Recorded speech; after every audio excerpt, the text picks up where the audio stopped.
You know what that sound means? It's another episode of Game for a Movie where we ask, are you game for a movie? My name is Mike. I will be your host this evening.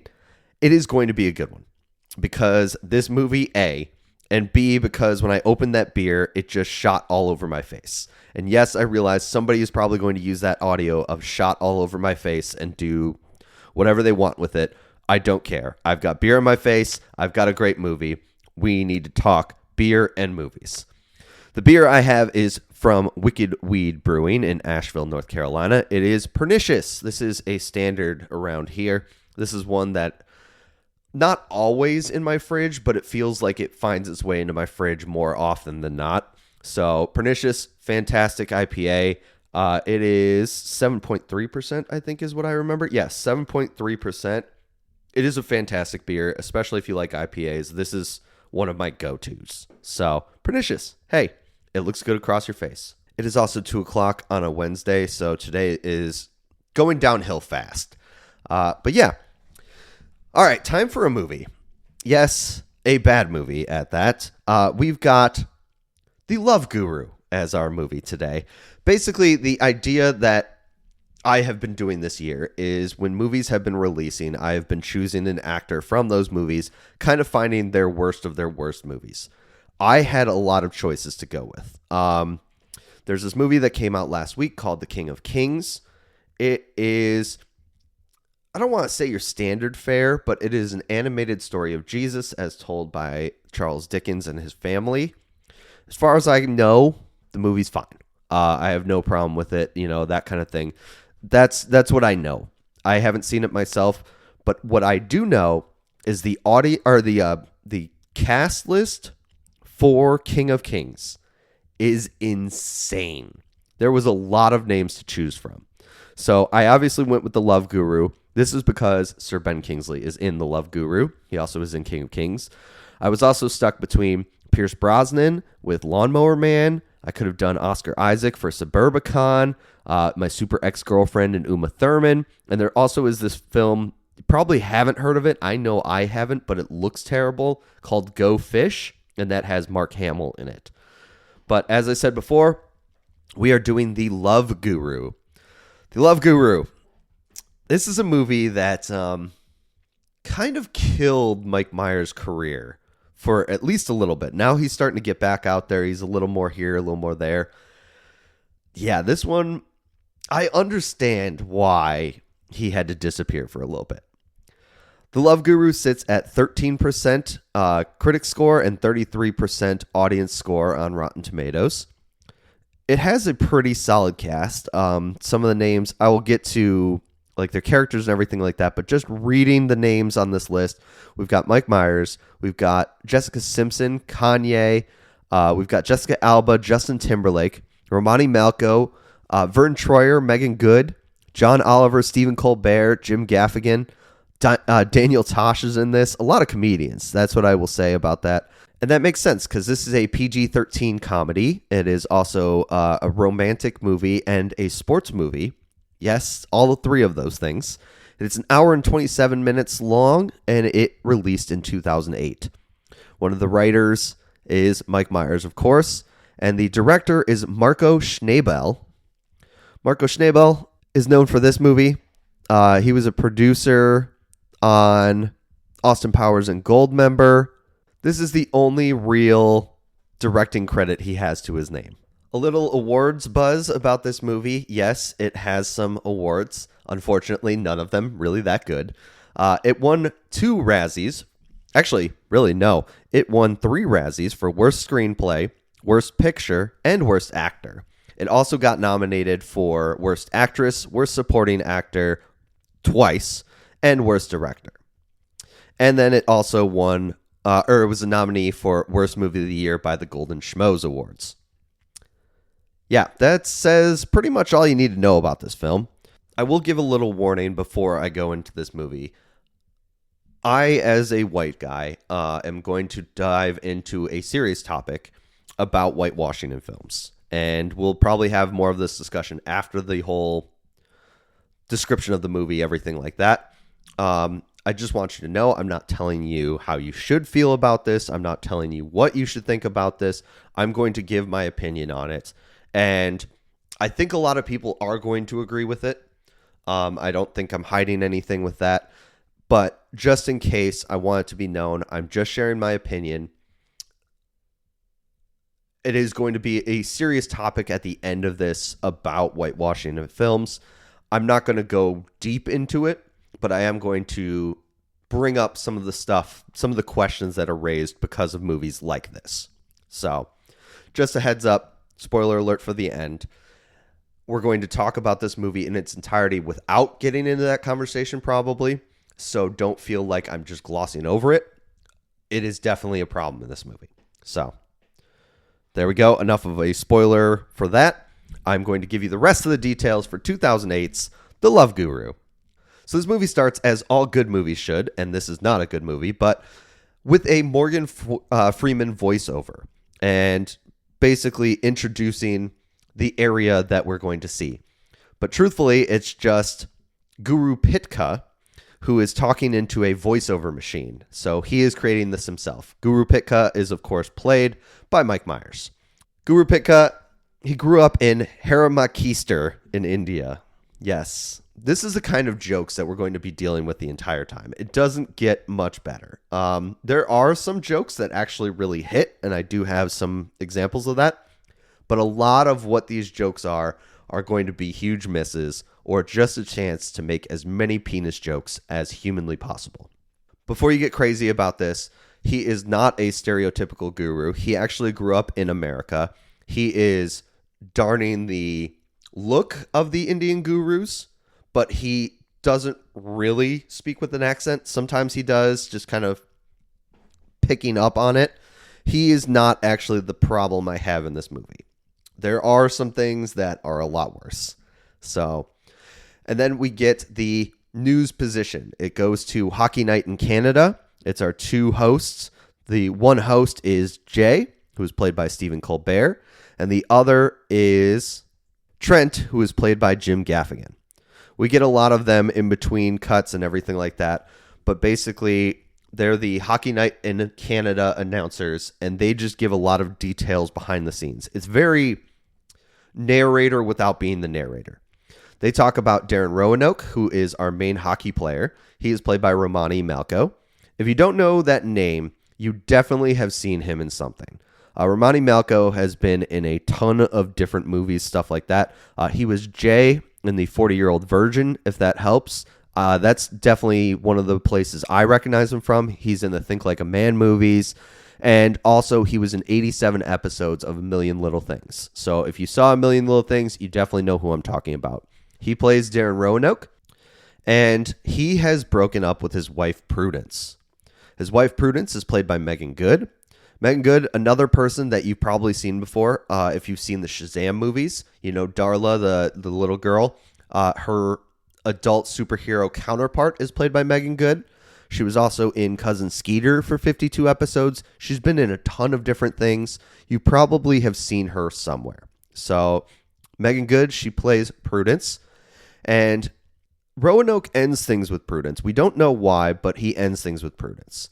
And now she is dating Jacques Lecoq Grande. No, you did not hear that wrong. It is Jacques Lecoq Grande.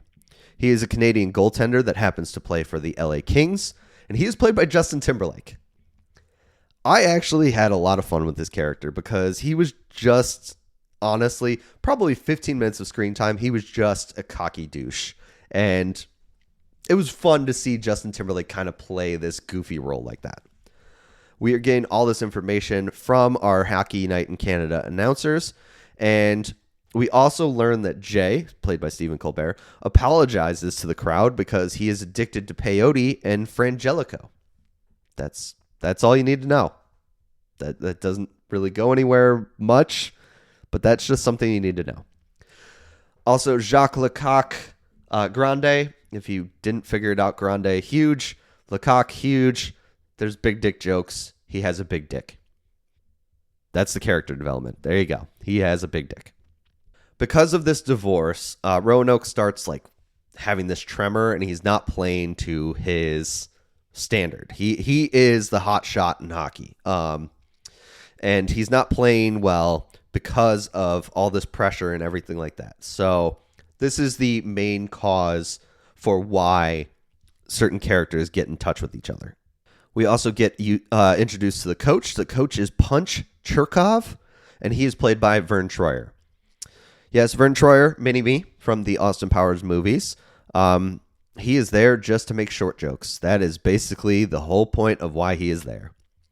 The GM, who is having a problem trying to get Roanoke to play well, is Jane Bullard. She is played by Jessica Alba.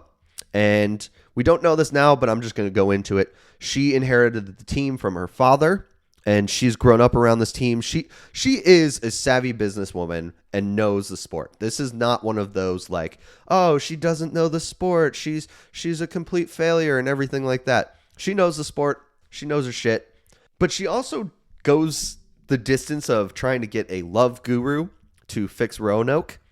And so she does believe in some of these guru things. And we learn even more so that she's kind of obsessed with Guru Pitka. She has all of his books. So she's really on board with the guru thing. Her plan is to bring in the love guru, try to fix Roanoke, and win the Stanley Cup. That is the whole premise of the movie. And this goes to our opening credit scene, which is Guru Pitka in his ashram in Hollywood. He is playing a sitar, and he's just kind of originally strumming like a little, it could be an Indian song, it could be just he's strumming along or whatever, and then it slowly becomes 9 to 5 by Dolly Parton. I actually really enjoyed the sitar covers of some of these songs that they have in this. I will talk a lot about those because they're actually pretty solid. The 9 to 5 one, pretty good. And as it's doing the opening credits, it kind of shows his life at the ashram in Hollywood. It also talks about like his success stories with people like Tom Cruise, Katie Holmes, Brad Pitt, and Angelina Jolie, which is just hysterical to me now because some of these, we now know, not great love stories to be modeling yourself after. We also meet Rajneesh, who is his assistant. Rajneesh is played by Manu Narayan.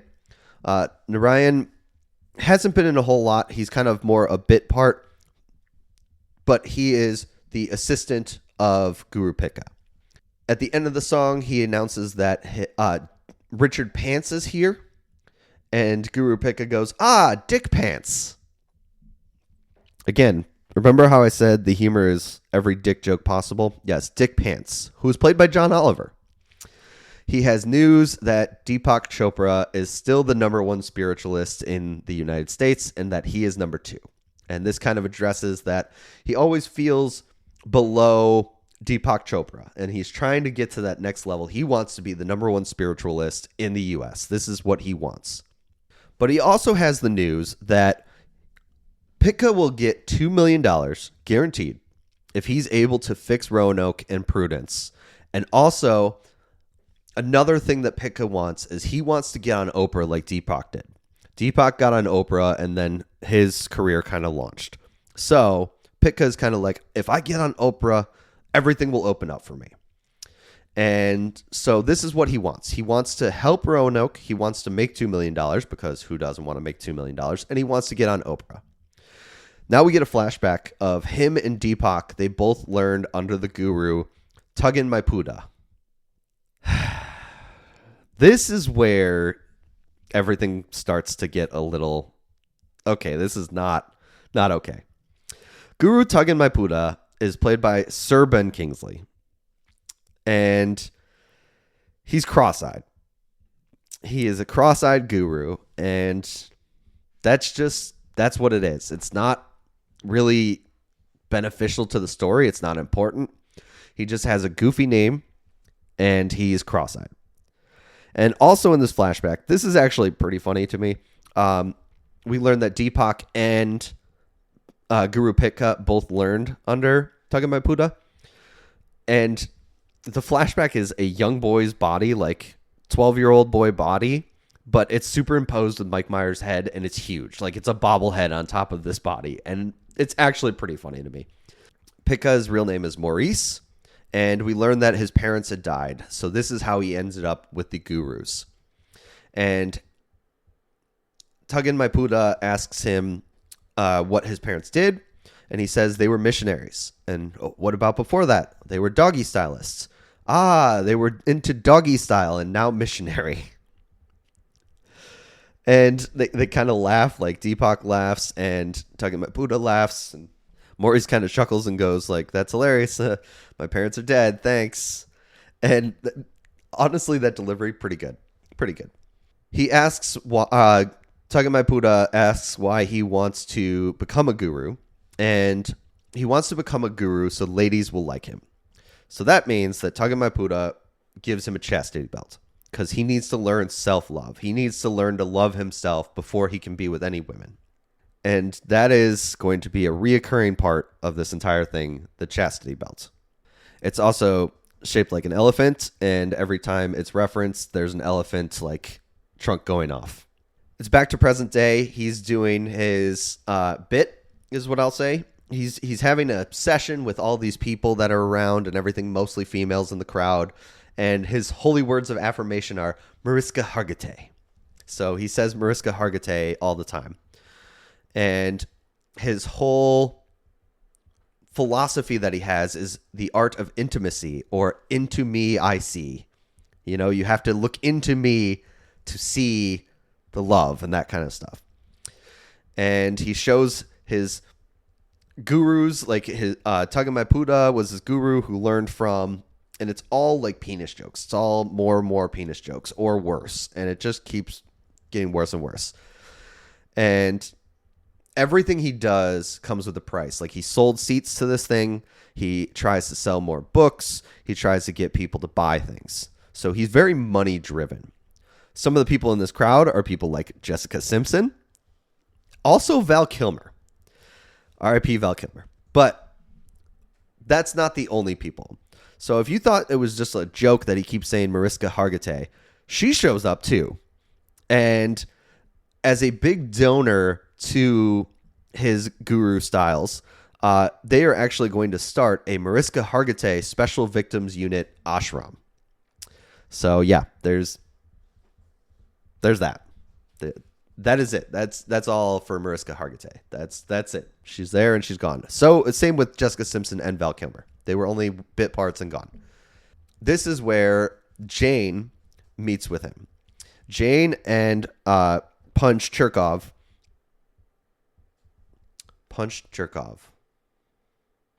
Did I really just realize now? Punch Cherkov? I just realized that, didn't I? Another penis joke. God damn it. Yeah. When he meets Jane, his third eye opens and he sees them in like this Bollywood love scene, you know, like with full subtitles and everything. Like it's a whole thing. And then he gets brought back to present day where he's introduced to the coach, and he very much has like this, like, you know how in Austin Powers Goldmember, he has the mole conversation, like mole, mole, mole, like that kind of thing. He kind of does that same shtick where it's just, oh, shorty. Oh, okay. Yeah. Short, that kind of thing. Great. Like I said before, Vern Troyer was just brought in to make short jokes. But he agrees to help them, and they fly private to Toronto. While they're flying, he's talking about all of the plans he has and everything like that. And he's constantly still promoting books that he has written and everything. And Jane, this is where we learn that she has read all of the books, especially after her father died. She found comfort in them. And she kind of like brushes his hand. And then we hear ding, like a little metal sound. Yeah, still the chastity belt, just in case you were wondering. This also brings about this other part. Jane is hated by the city of Toronto, like hated. And it's because ever since her father took over, team hasn't won a Stanley Cup. And this is the first year she really wants to win this because she wants to get this monkey off her back pretty much. She even has at the stadium like lines where she can kind of see the game, but the people can't see her. Because as soon as they see her, they throw beer at her or something like that, you know? So this is a big deal for her to try to win. So there's a lot riding on this. Basically, he wants to get Roanoke back with his wife because, you know, love and everything like that. He also wants to help Jane so that she will fall in love with him. He wants his $2 million. He wants to get on Oprah. All of these things all coincide with this one case. So as soon as they land, he goes to find Roanoke, and Roanoke is shooting at an empty net, and he is not doing well. And he realizes Picca's there for him, and he's just kind of like, "No, I don't need you. I don't need you. None of this is because of my marriage. It's just I got the yips or something like that. I'm just going through some stuff, that kind of thing." And Picca's just like, "Great. Well, that's awesome because my job is done anyway. Prudence said she's going to get back with you." And Roanoke's kind of like, "Really?" And he starts to shoot. Can't miss. He can hit anything he wants to. He hits the targets that he has set up in the net. Each one, doom, doom, doom, doom. One shot, one kill, done. And then Picca goes, "I'm joking. No, she's not coming back." And then he tries to shoot again, and he just completely whiffs, proving that Picca is needed to help Roanoke. So the first thing he wants to do is try to get him to write an apology letter, and he's going to deliver it to Prudence. So Roanoke writes this apology letter, and Picca and Rajneesh hop on their elephant. Yes, they have an elephant that they take around. They hop on their elephant, and they go to Jacques Lecoq's house. And we now get to see Jacques at home with Prudence. And when she gets home, he gives her a foot rub. He's talking about how great she is, everything like that. Kind of a really good doting boyfriend, actually. He also is singing Celine Dion, and this comes back. He's a huge Celine Dion fan. I say he's a doting boyfriend, but also I want it to be known that this is Justin Timberlake with a mustache, wearing a, lack of a better term, a Speedo, pretty much. His cock is just out there. It's just this big bulge there that you're just kind of seeing. So he's singing Celine Dion while giving Prudence a calf massage, trying to make her feel better. And Picca sneaks into the yard and gets attacked by a guard cock. Yes, Lecoq has a cock. That is a guard cock. I knew I was going to talk about penises a lot on this episode because, that's what this movie is. I did not realize I'd be saying this much about cock. So, cool. When he destroys the guard cock, this is also the moment where Jacques says he's going to make Prudence a Quebec pizza. She goes, "Oh, what's that?" He goes, "A Pop-Tart with the ketchup," and walks away. So, yeah, Grande walks away, and Picca kind of sneaks in, is able to get the letter to Prudence, but Jacques also walks in on this happening. So he's able to get the letter. She's able to hide it. But basically, Grande now knows that Picca is around and trying to get them back together. So he's being nice about it and takes Picca around the house. And then when they're out of range from Prudence, they get into a fight. But Picca throws a smoke screen and escapes. It's smoke screen, and then way down there, he's on his elephant with Rajneesh, and they're riding off. So where are they riding off to, you might be asking yourself? Well, they've got a Toronto ashram now, and waiting there with his group is Darren Roanoke. Picca tells him to lose the group and to walk in, and he's going to walk through what they're going to do. We learned during the first session before, with all the ladies in the Hollywood ashram, that he likes his acronyms, including he makes one for Roanoke that is be loving and open-hearted with my emotions, or blow me. And of course, this sets Darren off. And it just seems like this entire time, Picca is just there to piss off Darren. It doesn't feel like they're really friends. They do have some moments where they kind of are nice to each other, but really it just feels like he's there to piss him off. And he wants to put Darren on his path of drama.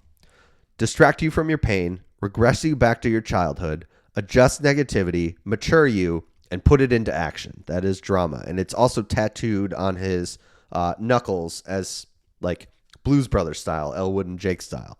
So the first part of this is distract you from your pain. And we go back to 15 years ago. Tuggen Maipuda is teaching distraction through a game of Stink Mop. Stink mop is where Tug and Puda just pisses in a bucket. They put the mops in the bucket, cover it with piss, and now they have to fight each other with these piss mops. The result of which is Pitka getting hit with a stink mop. I don't remember exactly what it was, but there was a distraction in there. So, yeah, there was a distraction. He got hit with a piss mop. Cool. That's all we need to know. Well, while we are on the art of distraction, and before we get to the Stanley Cup games, because we are right there, we're going to give a shout out to the podcast that guessed our bad movie correct first. It is WKMU Radio Podcast. You can follow them at WKMU Radio Pod on pretty much everything, but especially things like Twitter. I'm not calling it X, Twitter. And they have a promo that you are going to hear. They've invited us to a couple groups for other podcasters. We are extremely grateful for being a part of their group. Thank you, Blue and Sky, for guessing. And here you go. Good morning, Earth. Here is the WKMU Radio Podcast. Good morning, Earth. It's time to get up. Dial in for strange and wonderful stories told by even stranger and more wonderful people. And remember, if you've heard it, it's history. If you haven't, it's news. I'm Blue. And I'm Sky. And welcome to 87.9 WKMU, where you'll find all the things that keep me up. From gaming and movies to UFOs and just random weirdness in our dimension. So tune in at wkmu.podbean.com. Yeah, and do it quick before the government shuts us down. We gotta go, guys. Just make sure you check on yourself and check on your friends. And everyone deserves love, especially you. This concludes our broadcast day. Thank you, Sky and Blue, for playing along and guessing the bad movie first. I hope you, as our listeners, would listen to them as well. You can find them anywhere, WKMU Radio Podcast. Thank you guys very much for playing and getting it first. And now, the art of distraction is over. We are back to the Stanley Cup games. It is the first game of the Cup playoffs, and as distraction, Darren is not allowed to fight anybody or get aggressive with anybody. He's not allowed to. And not only does Pitka not allow him to fight, he also pisses off the Kings bench, telling them that Darren called them bitches and that they can suck his big old, and then there's a goal horn. So yeah, they want to fight him. Like, they want to hit him. And as I said before, this is the art of the distraction, because he's getting absolutely hammered out there. Like, they are just taking all these cheap shots, everything like that. But his hands aren't shaking anymore. Like, this is kind of working. So Darren is playing well. Like, he got a goal. But at the same time, he's getting absolutely murdered out there. So he's like laying on the bench, absolutely just exhausted. And Pitka says, like, yes, you're shooting better and everything like that. But Darren's kind of like, instead of getting killed, can we find a different way to distract? And Pitka changes his mind and tells him he can fight anyone for any reason. Any reason? Any reason. So, of course, he skates out there and he fights Jacques Lecoq. And he gets a 1-game suspension. He also, for no reason other than just he wants to, he fires a puck straight at his coach. And so he gets another game suspension. So now he's not going to be back until game 4. This is a big deal. Your best player just got suspended 2 games. But Pitka is kind of just laughing it off, including Pitka asks if the coach is okay and picks him up, like in the air. And then he just kind of looks at the camera and goes, I'd like to thank the Academy. And it's, I know I'm mad about the short jokes, but this one was pretty good. This one got me. So, yeah. Coach Cherkov has a meeting in his office with Dick Pants, Jane, Rajneesh, and Pitka. And Cherkov just has a tiny office. And it's no reason other than just to have a tiny office. So, yeah. Jane even makes a remark, next time can we have a meeting in my office? Because they're all scrunched over, trying not to hit the ceiling. While they're talking, though, and trying to figure out what to do with Darren, they have a moment where they learn that Darren doesn't invite his mother to the games. And she only lives an hour away. So it's kind of a eureka moment. And Pitka jumps up from his chair and right through the ceiling.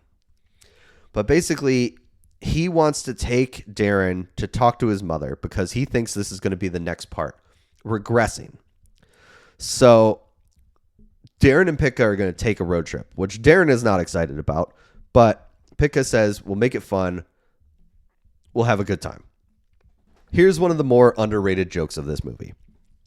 So they're listening to like hip hop or something, and then Pika changes the radio station to sitar, and Darren changes it back to hip hop. Pika hits it again, but hits it the wrong way, and it goes to Bohemian Rhapsody. And he kind of smiles at the camera, just kind of like a winking nod, and then he makes it hip hop again. So that's kind of underrated joke. I'm here for that one. I think that was a good one. The mom, Lillian Roanoke, is played by Thelma Hopkins. Thelma Hopkins, you may know her from a lot of different TV shows and stuff like that. But the big one, she was Rachel Crawford on Family Matters for 93 episodes.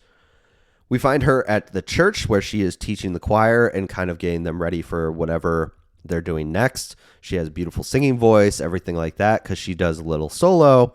And basically, Pika is trying to get Darren to admit why he doesn't let her to games, but also to kind of stand up to her. Because she is a hard-hitting mom. She's the one, there's no whining or complaining. She's not going to let you bitch out. Like she's tough love personified. And so Darren doesn't stand up to her. He's not going to stand up to her. And so they end up leaving, going to a bar, and Pika realizes there's a second way to regress him. So he just starts doing old school fart jokes. Like he just starts making fart jokes at this bar, and it's like really loud and annoying and that kind of stuff. And also it does kind of work because they do like the finger under like the under your waist kind of thing, like where you hold your finger like a 3 upside down under your waist, ball gazer is what they call it, and punches them and everything. And as they're doing this kind of draws attention to them at the bar. And some of the locals aren't happy because Roanoke's suspended and they're going to lose the Stanley Cup all because of him. One of these locals is a guy named Cowboy Hat. That's his character's name. Obviously, probably not his real name. And Cowboy Hat is played by Daniel Tosh. And this starts a bar fight. And everybody gets in on it. And, it starts one of those like buddy comedy fight things where it's like you go high, I go low, that kind of thing. And there's different scenes of people in the bar getting beat up and everything, including there's like these little girls that are holding and beating the shit out of Pika.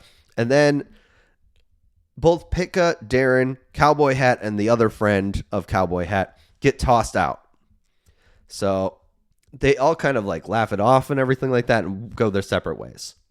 Darren and Pika the next day probably are at Niagara Falls. And this is where Darren kind of opens up and realizes why he ended things with Prudence. He ended things with Prudence because he thought she would only love him if he succeeded. Because this is the mother he grew up with. It was only love if you succeed. Only if you do well at certain things. And he was afraid that Prudence wasn't going to love him if he couldn't win the Stanley Cup. So he still loves Prudence. Like there's no... The reason they were broke up was just because he thought she wanted better. And so that's kind of one of the cruxes of why they broke up. At the same time, he also gets out of Pika that Pika doesn't have anybody himself. Like, how are you the love guru without finding love yourself? Which he kind of admits that there's just some things that are holding him back and that he needs to find self-love before he can do any of this. This is also kind of foreshadowing because the next scene is Rajneesh and Pika. They're playing the sitar and the banjo, and they are playing More Than Words by Extreme. I fucking hate that song. I absolutely hate that song. It is the dumbest song in the world. I absolutely hate this song. But apparently it's enough to get the excitement of Jane because Jane is there and she is impressed with them. And this is essentially just like a date scene. Like it's just the two of them. They have no reason except for just they're hanging out kind of thing. And Rajneesh is making a meal for them. And the meal he's making is some delicacy that has a different foreign name. But the name that they give it in English is balls in a sack.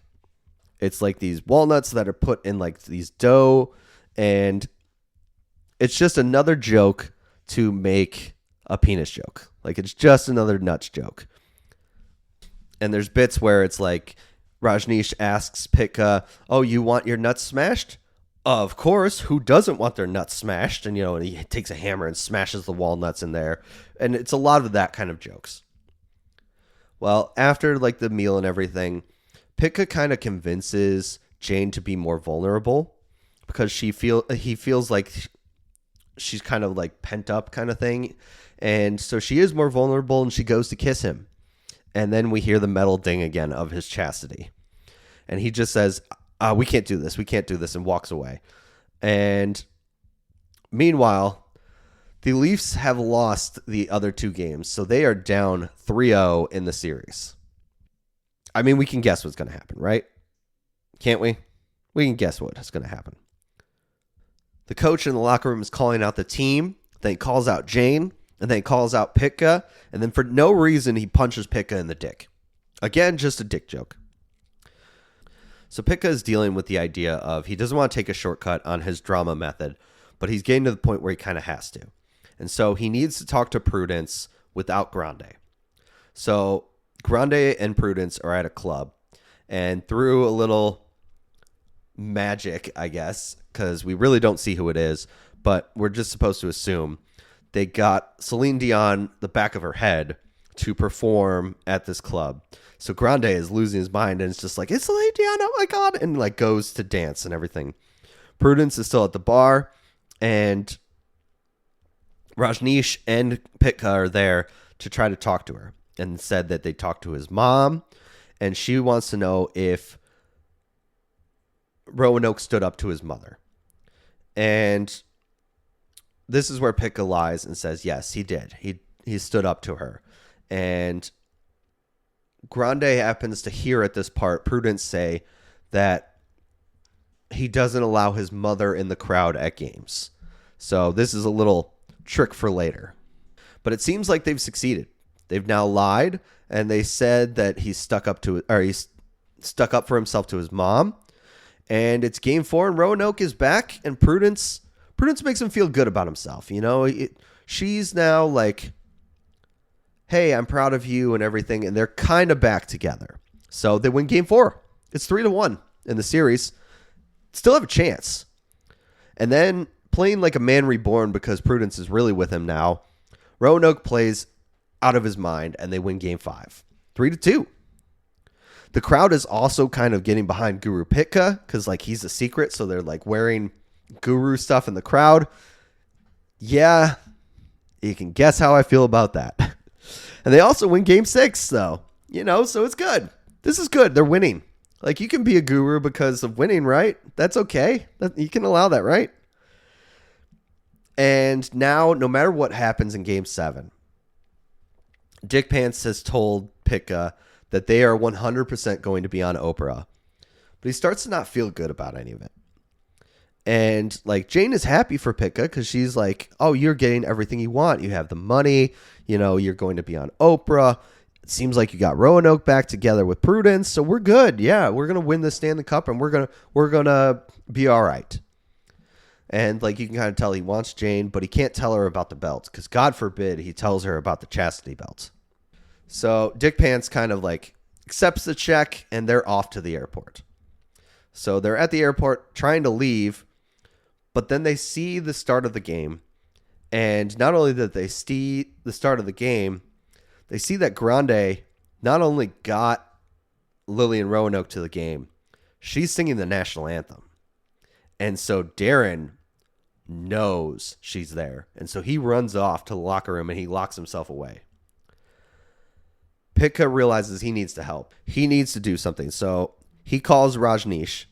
Rajneesh is making sure that the elephant gets on the plane safely. And the elephant is in an animal carrier, by the way, which is absolutely ridiculous. This right here, I laughed so hard at this. This was probably the best joke. So Rajneesh obviously has an accent and everything like that. He gets a call and he doesn't look at who it's from. And he answers and he goes, Dell Computers, this is Chip. Well done, Rajneesh. Well done. Apparently, he has a side job as working as Chip in Dell Computers. But when Pitka tells him it's him, they have a plan. They're going to go and they're going to help Roanoke get back on the ice for the game. Pitka also calls Jane and tells her she needs to buy time. So she does what she doesn't want to do, which is she crosses the line and everybody starts booing her, and Toronto fans.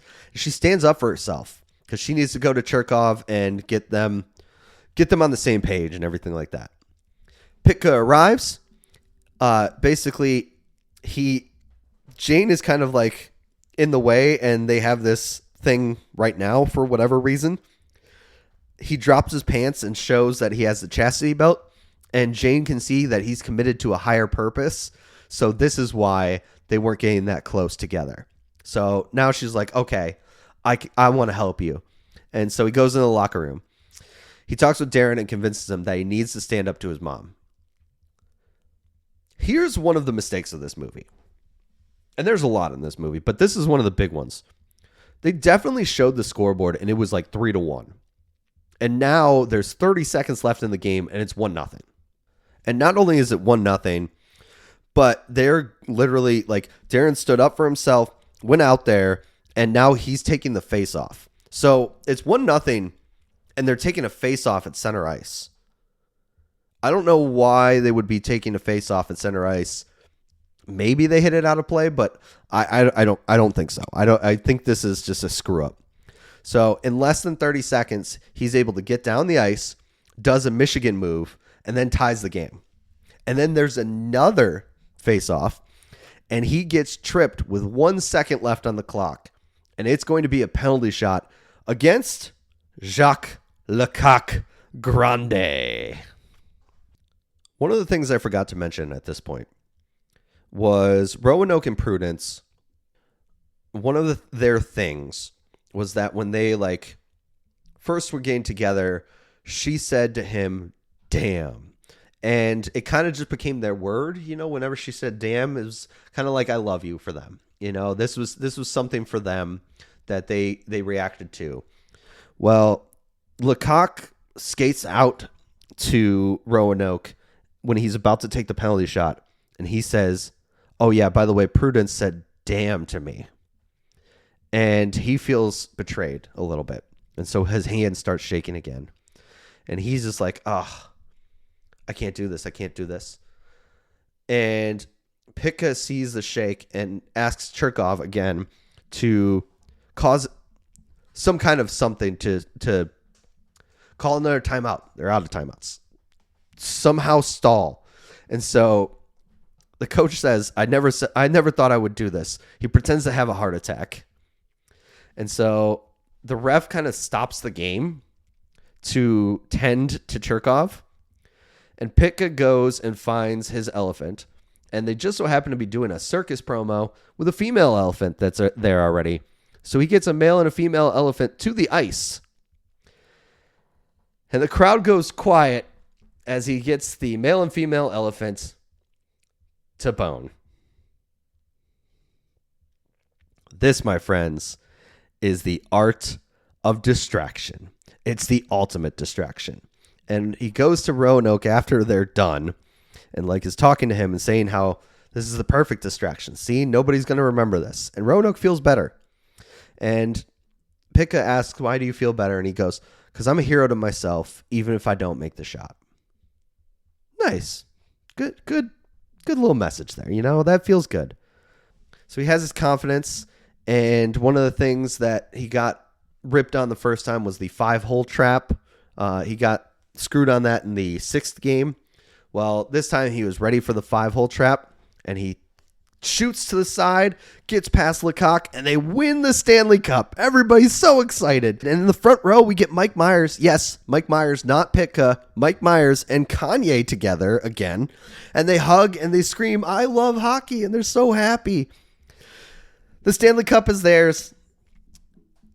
And as you can say about all Toronto Maple Leafs fans, then they turned off their PS4 and went to bed. I love that joke. I'm sorry. I have to make it. And they're all in the locker room celebrating, and Deepak Chopra shows up, and he's there to congratulate Pitka.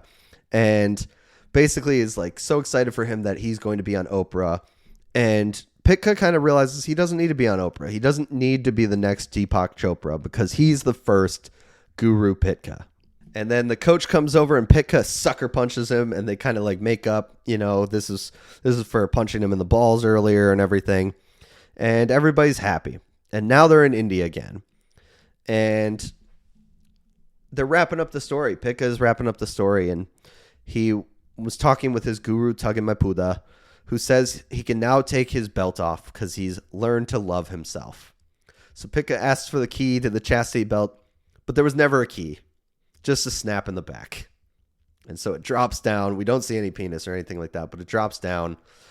Also there is Jane, and she is looking like hot as fuck, Jessica Alba, like perfectness. And she kind of like smiles at Pitka and is like, well, now what do you want to do? And he goes, I have been wearing this thing since 12 years old. What do you think I want to do? I want to sing.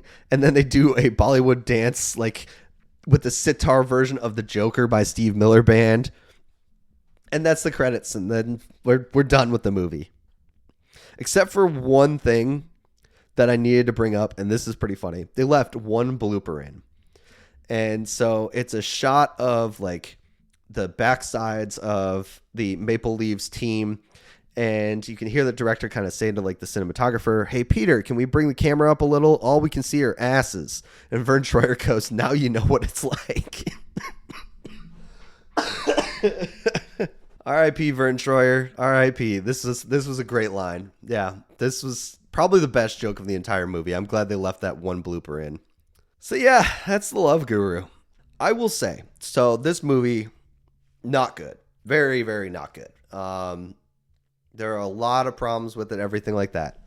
However, for a bad comedy, there was some good jokes in it. I actually did not mind a lot of the jokes in it. So I laughed more than I thought I would. That doesn't defend this movie. That doesn't make it any better, but I laughed more than I thought it would. Story in a comedy, I mean, I'm not going to go into story in a comedy. It's predictable. Let's just call it what it is. You know where you're going pretty much the entire time.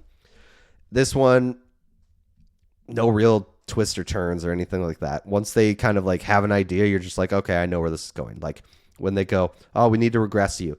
Okay, they're going to go find a parent or something like that. And there's going to be a scene or that kind of stuff, So I'm not going to get on the story about this one because all comedies are fairly predictable for the most part. Could they have done some things different? Of course. Definitely. There's definitely ways they could have probably written a better movie. Let's talk about the real issue of this movie. And I'm not even going to say... It does bug me, Mike Myers, as Guru Pitka. It does. It's not that it doesn't bother me. But his is a little more understandable when you think about his character. And how he's an American that just grew up in this guru life. And so like he adopted like the facial hair and the guru lifestyle and stuff like that. I understand that a little more. I'm not saying it's good. I'm not saying it's okay, but I understand it a little more. The offensive stereotype that I have for this movie is Guru Tugin Mapuda, played by Ben Kingsley. That he was cross-eyed, that he had an accent. That's when it's just like, hey, this is too much. Come on now. Especially somebody like Ben Kingsley, who I'll give it to him. He was Gandhi, like this is not, you can do these kind of things, but my problem is that the entire time it's just played for laughs. Like it's just goofy shit played for laughs, like the stink mop and that kind of stuff. Or the fact that he's just cross-eyed. He makes a joke about masturbation and like he'll go cross-eyed and that kind of stuff. That's my problem with this stereotype, like this depiction. It's one thing, like if you play it seriously, I know that doesn't really work in a comedy, but if you play it seriously, I probably would have less problems with it. The fact that he only existed pretty much as a joke and like somebody to be the leader for Mike Myers' transformation into Pitka, Yeah, that's where it's not okay, really. So that's the problem is like what they do with the other guru names, for example. Tuggen Maipura is just one of several gurus that he learns from. There is Cheta Framunda. Then there's also Guru Hatha Smallvina. That's where you get to some of the problems, I think, is the and like the pictures are like real people, I think. I can't tell for sure. Obviously, I don't know what these people look like. But yeah, it's just not okay with some of that stuff. Like I don't know. That's where it gets a little much for me. As I said before, like I don't think any of it's good, but at least I understand a little more where Pika comes from. The rest of them, though, not so much. So that is definitely the problem with this movie. And if you get beyond that, which you shouldn't, but if you do get beyond that, it's just kind of a paint by numbers movie. And that's another issue with it. It's just kind of, where it's going to go, what it's going to do. It's going to be, for the most part, a forgettable rom-com. If you can call it a rom-com even, because they just get back together in like 30 seconds. It's just kind of, oh yeah, I love you. I'm so sorry. Oh my God, I stood up to my mother. We're back together. I'm going to rock at hockey now. Which is weird in itself that they got back together so quickly now. They broke up. And yes, it was him that did the dumping and everything like that. And she just immediately goes to one of his rivals and starts hooking up, So yeah, they get back together quickly. It feels like it's very rushed that they just get back together because they realized, hey, we're going a little long for comedy. Maybe we just need to wrap it up and get going because, we still have 4 more games, really, to crush into this last 30 minutes, maybe. So we need to get them back together. He needs to be good again. And then we need to get to our final conflict before the end of the movie. I don't know. That's probably one of the biggest issues I had with this was the fact that everything felt rushed at the end. Like it just felt like, okay, we're back together now. This is great. Oh no, there's one more conflict. Okay, it's great again, and that kind of stuff. And what the hell is with this last hockey game? They took so much time to get elephants to fuck on there. And there's no way anybody in the NHL would have left that much or let that much happen so that they could just distract the crowd in Roanoke from their problems and everything like that. There's no way that you can do with 30 seconds left in the game, A, score one time, B, get a penalty shot, and C, sit there until you got 2 fucking elephants literally to go fuck on the ice. There's no way this was going to happen. And if you think this is just me being like, Mike, it's a movie, it's unrealistic, everything like that.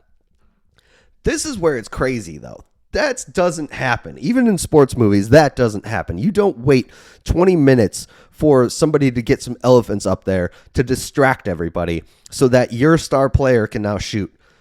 That should be totally unfair. How do those elephants not distract Lecoq, for example? He's now distracted too. That's unfair advantage towards the Maple Leafs. And I know they're a bunch of cheaters, but come on now.